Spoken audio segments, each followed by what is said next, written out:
Hello everyone, welcome back to my channel. আশা করি সবাই খুব ভালো আছো।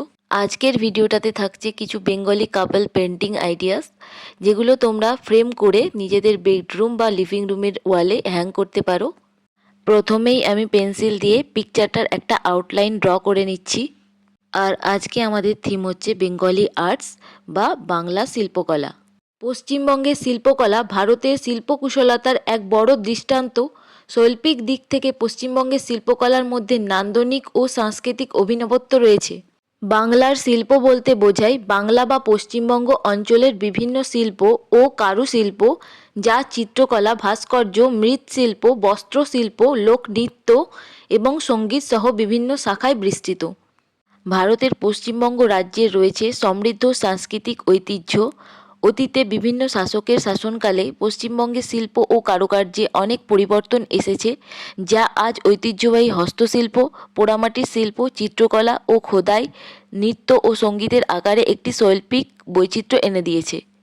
বাংলার বিখ্যাত শিল্পকলাগুলির মধ্যে অন্যতমগুলি হল বাঁকুড়ার পোড়ামাটি, বীরভূমের কাঁথা শিল্প, পুরুলিয়ার পটচিত্র, বাঁকুড়া, বর্ধমান, পুরুলিয়ার ডোকরা, মুর্শিদাবাদের রেশম শিল্প, নদিয়ার মৃৎশিল্প, কালীঘাট পেন্টিং ইত্যাদি। বাংলা শিল্পকলার জনক হিসেবে, ভারতীয় আধুনিক চিত্রকলার জনক হিসেবে অবনীন্দ্রনাথ ঠাকুরকেই বিবেচনা করা হয়। তিনি ছিলেন একজন প্রভাবশালী শিল্পী এবং বেঙ্গল স্কুলের জনক। তিনি বেঙ্গল স্কুল অফ আর্টস প্রতিষ্ঠা করেন, যা ভারতীয় চিত্রকলার বিকাশে গুরুত্বপূর্ণ ভূমিকা পালন করে। তিনি বিখ্যাত চিত্রকর্ম ভারত মাতার জন্য পরিচিত। চলো এবার পোড়ামাটি শিল্প, কাঁথা শিল্প, পটচিত্র, ডোকরা ইত্যাদি সম্পর্কে কিছু কথা জেনে নেওয়া যাক। প্রথমেই শুরু করছি পোড়ামাটি বা টেরাকোটা শিল্প দিয়ে। টেরাকোটা শব্দের আক্ষরিক অর্থ হলো পোড়ানো মাটি। এটি মূলত আটালো মাটির সাথে খড়কুটো, তুষ ইত্যাদি মিশিয়ে তৈরি করা হয়। টেরাকোটা দিয়ে বিভিন্ন ধরনের শিল্পকর্ম তৈরি করা হয়, যেমন মূর্তি, দৃশ্যাবলী, ফুলদানি, রান্নাঘরের পাত্র, টাইলস, প্ল্যান্টার, ভাস্কর্য, ইট ইত্যাদি। পশ্চিমবঙ্গের বাঁকুড়া জেলার বিষ্ণুপুরের টেরাকোটা শিল্প বিশেষভাবে বিখ্যাত। বাংলার পটচিত্র, পট বা বস্ত্রের উপর আঁকা এক প্রকার লোকচিত্র। এটি প্রাচীন বাংলার অন্যতম সাংস্কৃতিক ঐতিহ্য। প্রাচীনকালে যখন কোনো রীতিসিদ্ধ শিল্পকলার অস্তিত্ব ছিল না, তখন এই পটশিল্পই বাংলার শিল্পকলার ঐতিহ্যের বাহক ছিল। যারা পটচিত্র অঙ্কন করেন তাদের পটুয়া বলা হয়। পট শব্দের প্রকৃত অর্থ হল কাপড়। শব্দটি সংস্কৃত পট্ট থেকে এসেছে। বর্তমানে এই শব্দটিকে ছবি আঁকার মোটা কাপড় বা কাগজের খণ্ড ইত্যাদি অর্থেও ব্যবহার করা হয়। পটের উপর তুলির সাহায্যে রং লাগিয়ে বস্তুর রূপ ফুটিয়ে তোলাই হলো পটচিত্রের মূল কথা। পট মূলত দুই ভাগে বিভক্ত, জড়ানো পট ও চৌকো পট। তবে পটের বিষয় অনুযায়ী পটকে পৌরাণিক পট ও ঐতিহাসিক পট এই দুই ভাগেও বিভক্ত করা হয়ে থাকে। পটের ছবি আঁকার জন্য দেশজ রঙের ব্যবহার করা হয়, যেমন ইটের গুঁড়ো, কাজল, লাল সিঁদুর, সাদা খড়িমাটি, আলতা, কাঠকয়লা ইত্যাদি।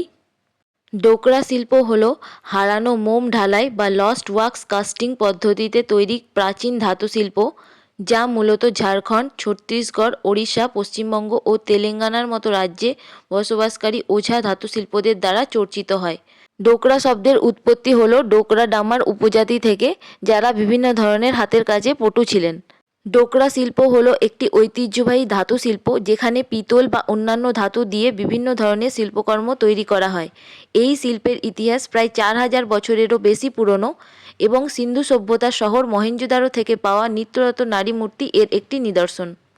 রেশম শিল্প হল রেশম পোকার প্রজনন ও তাদের তৈরি রেশম থেকে সুতো ও কাপড় তৈরির শিল্প। রেশম একটি প্রাকৃতিক প্রোটিন তন্তু, যা বস্ত্রশিল্পে ব্যবহার করা হয় এবং এর চাষকে রেশম চাষ বা সেরিকালচার বলা হয়। খ্রিস্টপূর্ব 3500 অব্দে চীনে প্রথম রেশম মদ থেকে রেশম উৎপাদন শুরু হয়েছিল এবং মুর্শিদাবাদ ও মালদহ রেশম শিল্পের জন্য বিখ্যাত। নদিয়া জেলার কৃষ্ণনগরের ঘূর্ণি এলাকার মাটির পুতুল ও মূর্তি পশ্চিমবঙ্গের শ্রেষ্ঠ কুটিরশিল্পগুলির মধ্যে অন্যতম, যা জলঙ্গি নদীর পাড়ের বিশেষ মাটি দিয়ে তৈরি হয়। শিল্পীরা তাদের অসাধারণ প্রতিভার মাধ্যমে বিভিন্ন ধরনের দেবদেবীর মূর্তি, মানুষের মূর্তি, নানা ধরনের পুতুল তৈরি করে থাকেন। বীরভূমের কাঁথা শিল্পে প্রথমে তাঁত মেশিনের মূল শাড়িটিকে বোনা হয়, তারপর তাঁতিদের থেকে সেই কাপড় এনে তাতে রঙিন সুতা দিয়ে সেলাই করে নকশা আঁকা হয়, যেমন ফুল, পাতা, পদ্ম, মাছ, পালকি, নৌকো ইত্যাদি। প্রধানত 3 ধরনের কাপড়ের উপর কাঁথা স্টিচ দেখতে পাওয়া যায়: তসর, সিল্ক, সুতি। দেখো আমি সব ছবিগুলোকে এঁকে নিয়েছি আর এখানে 3টে কাপল ফটো আছে আর সেগুলোতে আমি কলকা ইউজ করেছি সাইডে, আর 2টো সিঙ্গেল ছবি আছে সেখানে দুপাশে আমি মান্ডালা আর্ট করেছি। আর এগুলোকে ফ্রেম করে নিচ্ছি আর তোমাদের সাথে শেয়ার করছি ফাইনাল রেজাল্টটা।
যদি ভিডিওটা ভালো লাগে তাহলে অবশ্যই কমেন্ট করে জানিও, ভিডিওটাতে একটা লাইক করে দিও আর চ্যানেলটাকে সাবস্ক্রাইব করে নিও।